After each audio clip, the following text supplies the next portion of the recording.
welcome to NYCSN, your sports authority in New York City. I'm Micheal Bellamy, and this is the first of many shows to come. We will be here every week at 8 p.m. talking about the high school sports scene, some of the college sports scene, and also summer basketball throughout the city and throughout the metropolitan area, and boxing and other sports.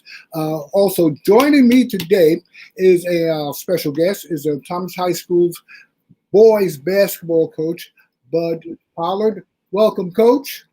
Welcome. How you doing, man? Oh, I'm good. How's it been so far?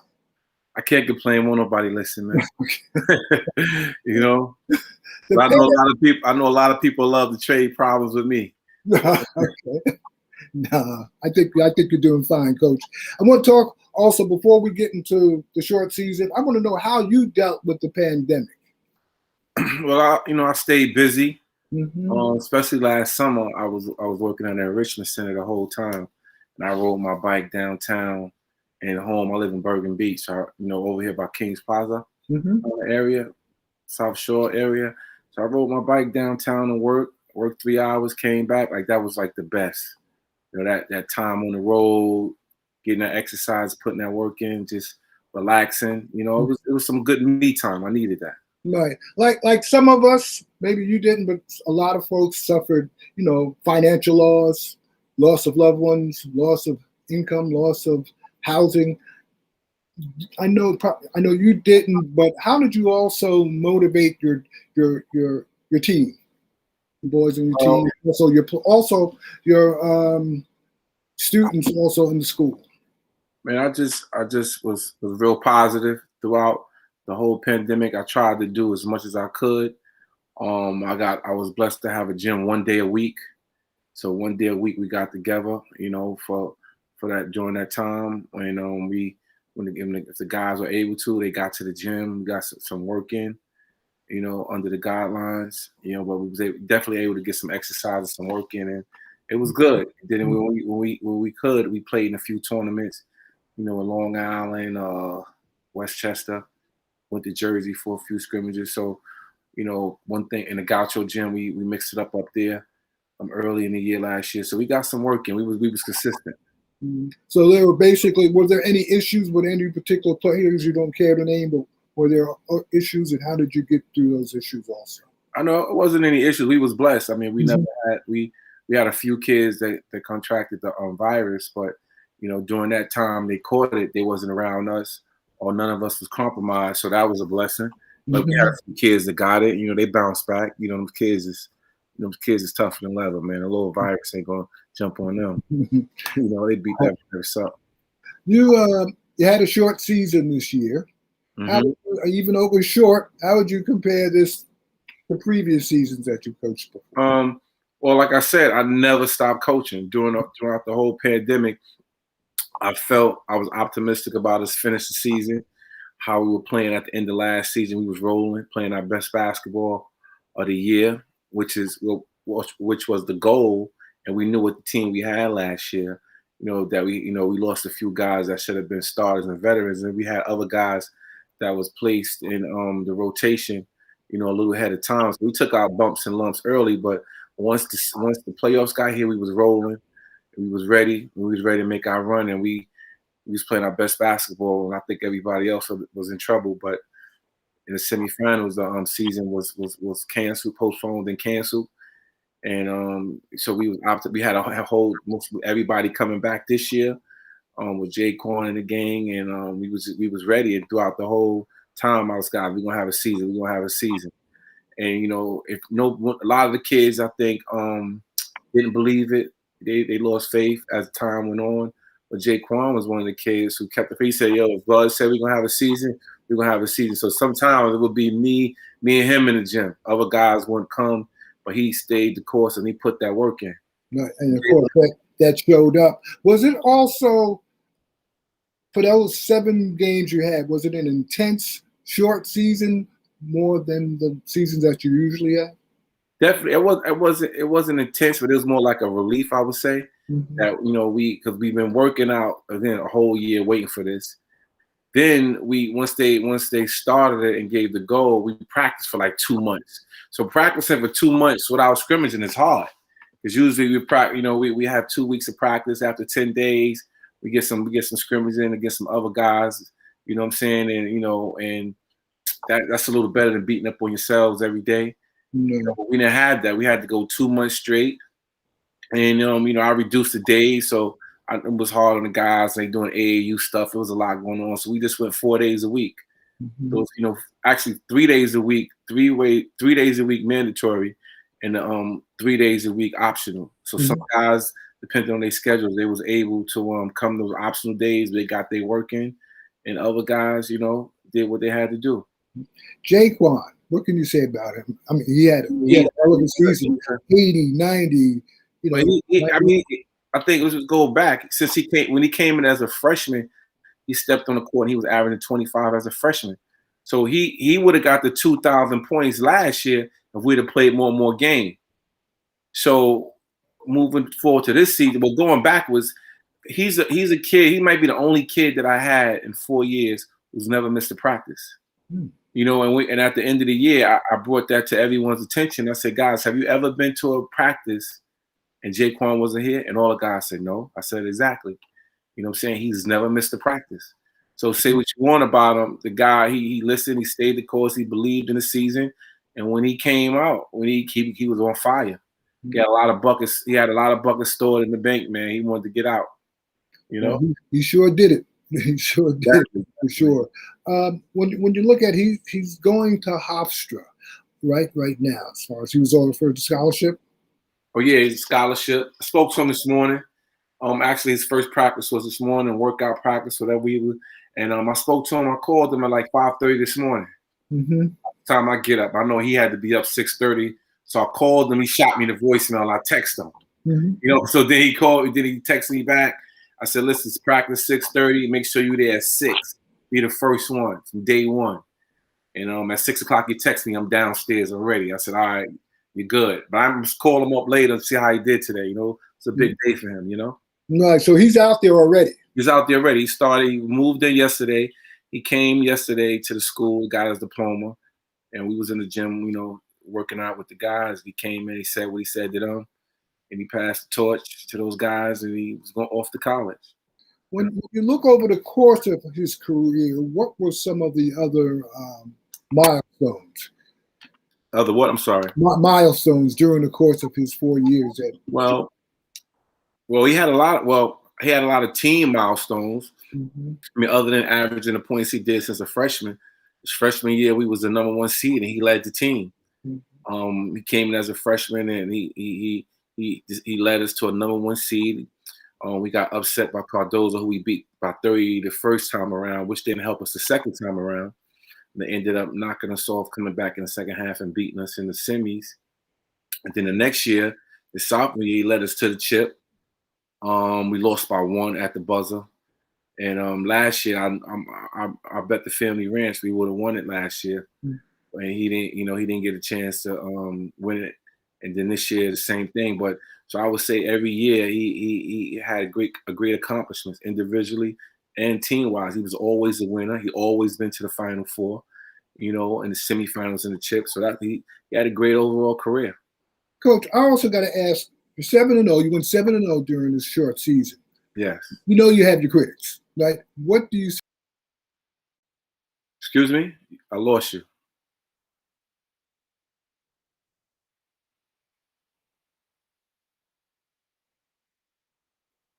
Hello?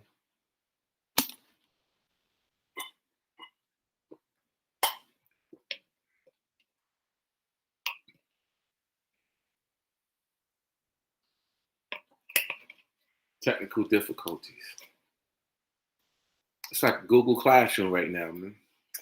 Issues.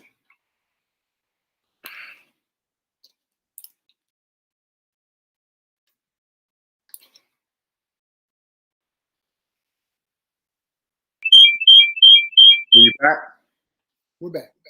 All right, cool. Okay.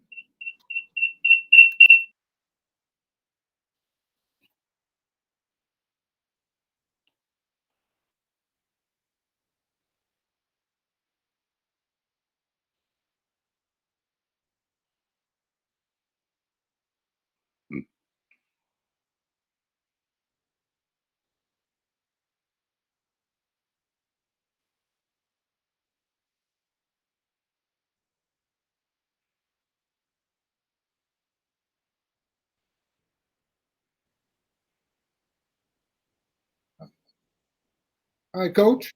Yeah. Oh, you hear me now? Got a little technical difficulty there. All right, I got you. All right, cool. Question is the question I had as far as your critics. I mean, because you had such a short season, they say, well, you guys didn't play any real competition. What do you have to say to that? What I have to say, well, I didn't make the schedule. I played what was put in front of me, and I play anybody, and no matter what level. I guys that are lower level, I give them a chance. I remember when I wanted a chance to play against the higher level guys, so I know how that felt. I always give those guys a chance. I'm not too good to play anybody the teams the better teams in Brooklyn, because we couldn't go out to the borough. They wouldn't play me. South Shore forfeited, and he didn't want to play me in the park. So he didn't want to play in the park. He didn't want to play in the gym. But he's playing in Gershon at summer tournament anyway, so I don't understand that. That makes no sense to me. But who am I? I'm just a dumb gym teacher and a basketball coach, man. So and then Canarsie, they played everybody else, but they forfeited. They forfeited. They didn't want to come to Jeff and play me at Jeff, so they played every game but us because they didn't want to come to us. But he did the right thing though. Mm-hmm. He did the right because he knew what was coming. He knew what was in store. So he did the right thing. I'm not coming over here. And Eagle Brooklyn, they're another AA team. They wouldn't play us. I called them 1,000 times. And then when I finally got a chance to play BC at the end of the season, the PSAL wouldn't provide the referees for the game. They told me to pay for it. Like, why I gotta pay for it when all these teams forfeited against me? We should replace that game. More importantly, the Board of Ed has millions of dollars. Like, why do I have to come out my pocket? You know what I'm saying? Mm-hmm. I know if I got to do that in the summertime. Why I got to come out my pocket to pay for referees? I thought that was crazy. So I didn't play the game. It wasn't the money. The money wasn't the issue. It was just the principle. Mm-hmm. You could have provided me with officials, but hey, that's what they do. As far as Jaquan, he's at Hofstra. What other schools were out to recruit him during I know the year? At the end, he had like Pitt, Fordham, a few schools. A lot of schools had interest, but the problem with him, like a lot of kids, he didn't play AAU. This is going into his junior year because he, for whatever reason, he left. He changed teams, and it was the end of the season, so he decided to work out, get ready for the junior year in high school and the following AAU season. Then the pandemic struck. He didn't play that year, so nobody has seen him play in almost 2 years. So, he had a lot of suitors early, but then it got to the point where the new NCAA rules with the transfers and not seeing guys play, and especially the guys in New York, that hurt us over here in the East. Mm-hmm. Guys down south in Cali, they played as club teams. Of course, they had the resources to travel around and do their thing, which we didn't have. So they had a little more, coaches had a lot more access to them. And also film. In my situation, I don't do film. I don't have anybody to film the games. I had a few cameras back in the days, but it seemed like either the cameras get missing and the people that were supposed to be filming, they got missing with the camera. So, you know what I'm saying? So that never seemed to work out for me. So, I left it alone, This season overall, I'm glad he's at Hofstra, but there are other players out there that won't get that chance to play their senior year. What are your thoughts about that? To play even baseball, football, basketball? I mean, a lot of the schools chose when they announced we was having a season, they was having it outside. And a lot of schools, I never thought they would play the games outside, but I was willing to play the games outside because, as a coach, if I was in a kid's situation, I would hope my coach will let me play my last games of my high school career, whether it's in the park or in the gym. As a coach, I'm going to be there next year, but these seniors, they only have a few months left in this high school season. So they wanted to play, so I was all in. I don't think as a coach we should make that decision. Well, I'm not going to the park because at the end of the day, we'll be back next year. Those high school kids and seniors, whether it's in the park, wherever it's at, that's their last few months of their high school career. They can never get that back. So if a kid didn't want to play, that was on him. It wouldn't be because I chose to opt out. Plus, I'm a player. Like we play in the summertime out in the park, and what's the difference? So I don't understand. A lot of coaches, they coach in the park all year, but now it's PSAL put games in the park. they wouldn't play. Then when you look at it, the PSAL games in the park would probably be more secure than a regular game in the park. You know what I'm saying? So, but to each his own. But one thing I pride myself on, I never let my kids down. You know what I'm saying? If they didn't play, it wouldn't be because I opted out. Yeah. Some of your other key players on your team this year who are coming back next year, and also the seniors that have moved on. Talk about that. Yeah, so we have we had Damian Bostic, Jasir Moore, Ramsey King. They're coming back. No, these are players that are seniors that will be impact players that was part of that Final Four team last year that didn't play. There's a few of them. I can't even think of them guys right now. But coming back, we have a lot of good young incoming freshmen that are going to be they're going to be real solid for us for the future. And we got a few players left over. I can't even think of these guys' names right now. Got brain freeze. Can you say where those seniors are going? Those other seniors are. Well, we have Miss Lewis, our AD, and AP. Her son is going to Hilbert, I think, on an academic scholarship. We have Damon Bostic, who's also going on an academic scholarship, who was a salutatorian. He's going to Virginia State. And but back, academically, all those guys are going to college, but they, some of them try to try on for the teams, but it's a little hard with the colleges, with a lot of colleges, with a lot of college seniors not leaving. They gave them an option to stay and to transfer without sitting out. So if I'm a college, I'm not getting a high school player. I'm not going to get me a college ready player. So that rule really screwed a lot of these kids, man. I really thought a lot of these kids got better and developed and had a chance, but unfortunately they won't. But they also get to go to college. They may have to pay, but academically they sound enough to get there. And academically, that's the most important thing. I mean, it's most important. I know everybody wants to get an athletic scholarship because at the end of the day, you don't want to leave. You don't want to pay. A lot of parents, we have middle class parents, and it's hard for them to pay for college. College is expensive. You got books, $500 in tuition. Then you don't want to go on a loan. I mean, you don't want to get a loan and go into debt, leave college with a mortgage on your back. You know what I'm saying? So it's hard. But unfortunately, a lot of us are, not good enough to get an an athletic scholarship. We have to pay for college. As far as some of the teams that you faced overall, how was the competition? Was it pretty good? I mean, some of the teams. Be honest with you, it was inferior competition. You're talking about this year, right? Yeah. Oh yeah, this year it was definitely inferior competition, but they did it. I don't understand how they did it, but they did it regionally. But I think in our region there was, like I said, it was teams that could have played us but didn't want to play us. And I think if they said you didn't have to leave, you couldn't leave the borough. So I don't know why they didn't give us better teams within the borough. But who am I? I don't make the decisions. I just play the schedule, and we played.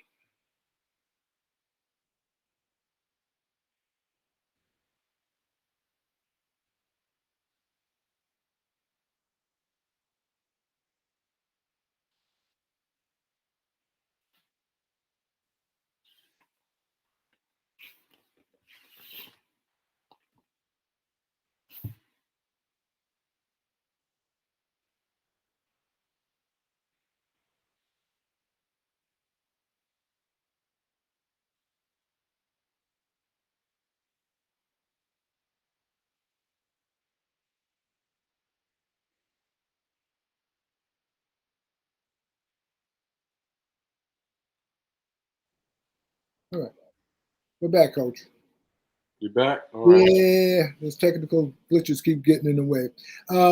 As far as over this summer, you're going to be coaching, correct? Are you allowed to coach as a high school coach? No, I'm not. I want my assistant coach to be coaching, but I'll be there.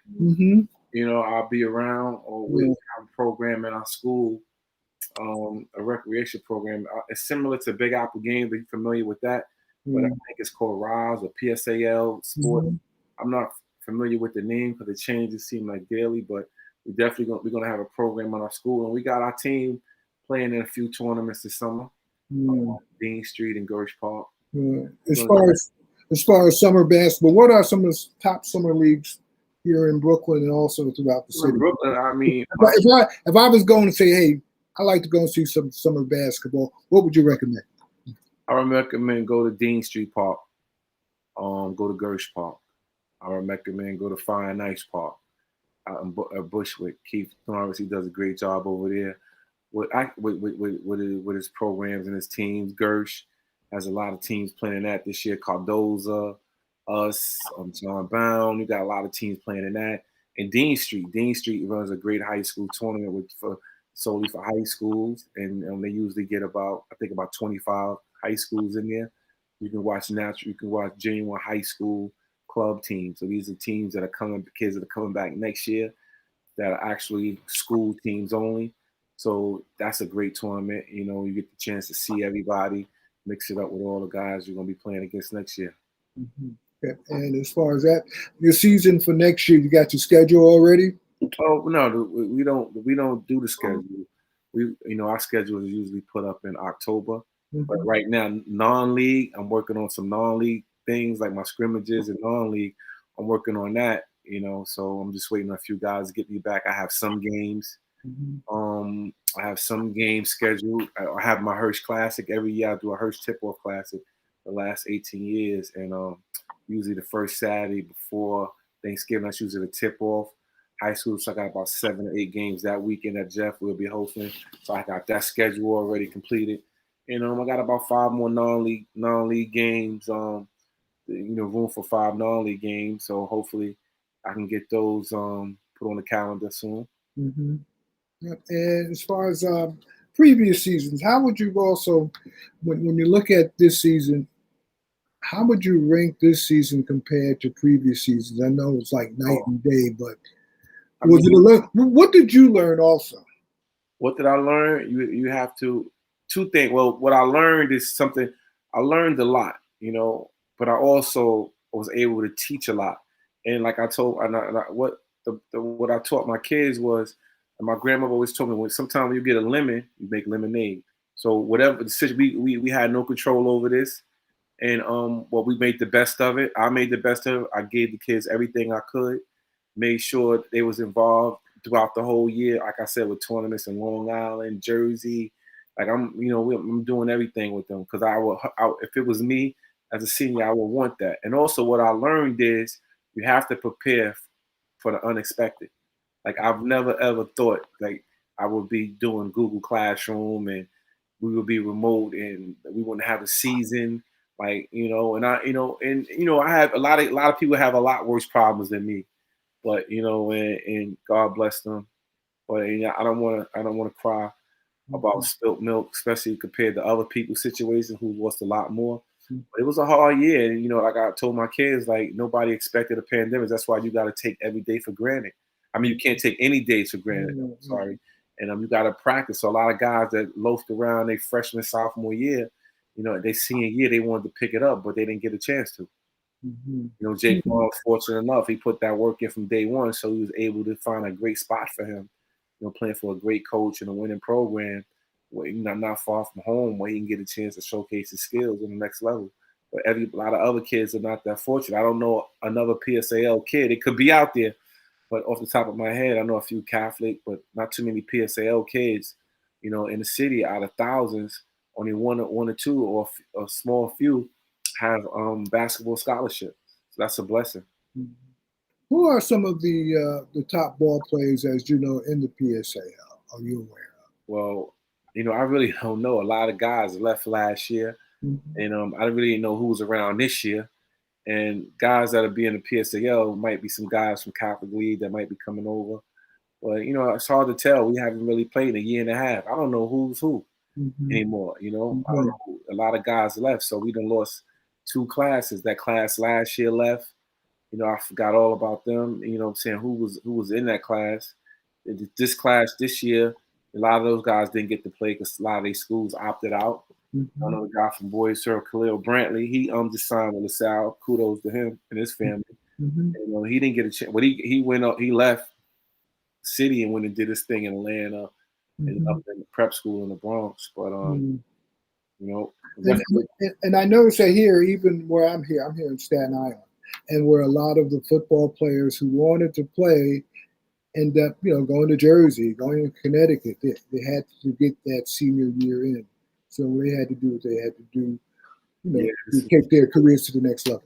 Yeah, definitely. It was a mad scramble at the end of the year. I mean, I think people don't understand. It's hard to win the public school athletically. In public school in general, the system is so big, and there's so many people to please and needs to be met by so many. It's hard making a decision, because whatever decision you make, it's gonna help or not help hundreds of thousands of people. So you can't make everybody happy. Yeah. So, they did the best they could, but I'm happy, and I'm appreciative of the 7 games and the 2 months we had to work out with my guys. It was good. It wasn't. I wish we would have had a playoff, but it's over. We learned from it. Good part about it. We got this thing behind us. Next year, hopefully, we could turn to normal, and we could all talk about, wow, I was a part of history, the pandemic, and all this, and we look back at like, wow, we went through that. This is to be one for the ages, And as far as what I'm getting from you, you took advantage of the time that you had and the players, and also who you were playing against. You took advantage of that particular time, that particular moment. Oh yeah, I took it again. That's all I had to work with. I mean, happy we had the season. Jaquan, I'm happy he got a chance to get 2,000 points to join that 2,000 point club. But I never knew that he would score all those points and pass Shamari Pons and Keith Spellman, in those games, because I never knew he would average 60 points a game. But to his defense, he worked for it, and then at the end, a lot of people I know could take all those shots he took. I know a lot of people that can make them. So, what I'm saying, for him to make those shots under the conditions with 2 or 3 people chasing him on him, when they knew he was getting the ball, they knew he was shooting it, and they couldn't stop him. And it's the way he played. He was on fire. Hopefully, he saved some of that. He got some bullets left in the clip over here for Speedy. For sure. Well, Coach, I'm glad we had you on for our first show, and there's many more to come. Is there anything you'd like to say before you leave? Hey, thanks for having me, and I look forward to kicking it and chopping up with you guys sometime this summer. I'm gonna send you guys the summer schedules for Dean and Gersh. You guys can get out there, meet some of the guys, and some of the teams, and we go from there. All right, thanks a lot, Coach. All right, man. All right, I'm Micheal Bellamy, and thanks for coming on NYCSN. You can also catch us on social media, Facebook, Twitter, and Instagram. I'm Micheal Bellamy. Take care. See you next week at 8 p.m. on NYCSN. Take care.